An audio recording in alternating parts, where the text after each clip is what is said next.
जय गुरु जी। संगत जी, संगत जी, सावन चल रहे हैं।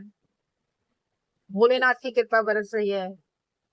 महाशिव हमारे गुरु महाराज की कृपा बरस रही है।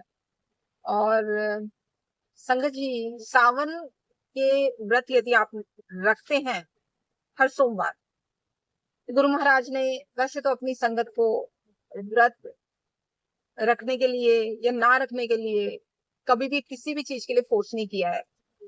संगत जी, यदि आप व्रत रखते हैं सावन में तो व्रत रखिए यदि आपकी इच्छा है। वैसे गुरुजी ने कभी नहीं कहा व्रत रखने के लिए।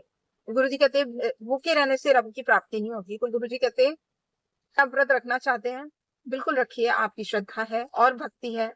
पर यदि आपका व्रत है और आप गुरु महाराज के सत्संग में जा रहे हैं तो इस बात का ध्यान रखिए कि वो जो प्रसाद वहां पर सत्संग में दिया जाता है वो मालिक का महाप्रसाद है। यदि आप गुरु महाराज को महाशिव के रूप में मानते हैं, यदि आप ये मानते हैं कि वो कि हमारे गुरुजी महाशिव हैं, तो फिर आपके मन में ये भ्रांति नहीं आएगी कि मैं सत्संग में मिल रहे प्रसाद को खाऊं या ना खाऊं।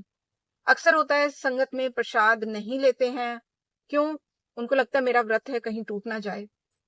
गुरुजी दे रहे हैं प्रसाद, वो उस समय चाय चाय नहीं रह जाती, बिस्किट समोसा वो सिर्फ समोसा नहीं रह जाता, वो गुरुजी का महाप्रसाद होता है, वो हमारी दवाई होती है। इंसान इस बात को भूल जाता है, वो अपनी बुद्धि लगाता है और फिर क्या अंत में अपने मन के हिसाब से प्रसाद को लेने से ही मना कर देता है वहां।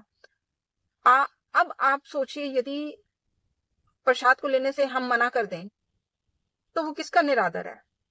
वो गुरुजी का निरादर है। या तो आप फिर सत्संग में मत जाइए। यदि आपको प्रसाद नहीं लेना है तो आप सत्संग में मत जाइए। मैं यही कहूंगी, निरादर करने से अच्छा आप वहां ना जाएं।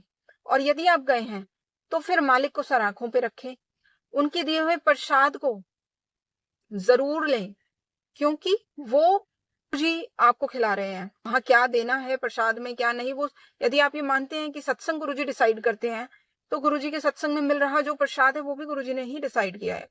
आप इस प्रकार से बिल्कुल भी ना सोचे कि मुझे ये नहीं खाना है, या प्रसाद पूरा लीजिए। यही मालिक की दी हुई समझ है कि गुरुजी से बड़ा कोई नहीं। सावन के सोमवार भगवान शिव के भक्ति और श्रद्धा बढ़ाने वाले हैं, और मेरे महाराज ही महाशिव हैं, उसी का स्वरूप है। तो फिर जब वो प्रसाद में चाहे मुझे फिर वो कुछ भी खिला दे, सर माथे रखकर खाने वाली है। तो आपसे यही है कि यदि आप सत्संग में जाएं तो प्रसाद पूरा पाइए, और अगर नहीं, मन में थोड़ी भी दुविधा है, तो बेशक आप सत्संग में मत जाइए, आप घर पे रहिए।